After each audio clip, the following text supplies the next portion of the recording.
இலங்கையில் இடைவிடாமல் பெய்த கனமழையால் காய்கறிகள் விலை வரலாறு காணாத வகையில் உயர்ந்திருக்கிறது. இலங்கை ரூபாய் மதிப்பில் ஒரு கிலோ தக்காளி 800 ரூபாய்க்கும் கேரட் 750 ரூபாய்க்கும் விற்கப்படுவதால் பொதுமக்கள் கடுமையாக பாதிக்கப்பட்டுள்ளனர். இதுகுறித்து இலங்கை மக்களின் கருத்துக்களை கேட்டறிந்தோம். தகவல்களை விவரிக்கிறார் செய்தியாளர் கிஷாந்தன்.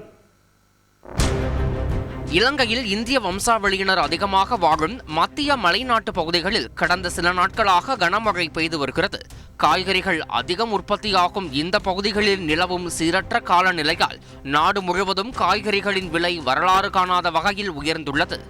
அதன்படி இலங்கை ரூபாய் மதிப்பில் ஒரு கிலோ கேரட் 750 ரூபாய்க்கும் பீட்ரூட் 380 ரூபாய்க்கும் விற்பனை செய்யப்படுகிறது. பீன்ஸ் கிலோ 600 ரூபாய்க்கும் கோஸ் 500 ரூபாய்க்கும் விற்பனையாகிறது. இதேபோல் தக்காளி, வெங்காயம் உட்பட மற்ற காய்கறிகளின் விலையும் கடுமையாக உயர்ந்திருக்கிறது.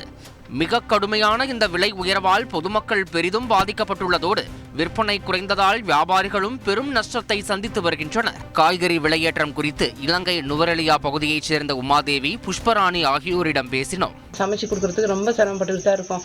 காலையில் எழும்புனா ஒரு சாப்பாடு என்ன சாப்பாடுலாம் செய்வோம், எவ்வளவுக்குலாம் மரக்கறி வாங்குவோம் அப்படின்னு ரொம்ப புலம்பிக்கிட்டு மண்டையை போட்டு குழப்பிட்டு தான் நாங்களும் சிரிச்சுக்கிட்டு இருக்கோம்.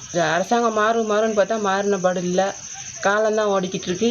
எங்களுக்கும் முடிஞ்ச அளவு உழைச்சி இப்போ உழைக்க கூட சத்து இல்லாமல் இருக்குது. ஒரு குடும்பத்தில் ஒரு நேரம் சமைக்கணுமா இருந்தால் 2 நேரத்துக்கு 1 கிலோ மரக்கறி வேணும். 600 மரக்கறி வாங்கிட்டா நாங்கள் அரிசி மற்ற தேங்காய் மரக்கறி மற்றது எது வாங்கி இப்படி நாங்கள் சாப்பிட்றது சரியான மாதிரி பிரச்சனையாக இருக்குது. இதுக்கு அரசாங்கம் ஒரு தீர்வு காணணும். கனமழை காரணமாக இலங்கையில் காய்கறி விலை மேலும் உயர வாய்ப்பிருப்பதாகவும் பொதுமக்கள் அச்சம் தெரிவித்துள்ளனர்.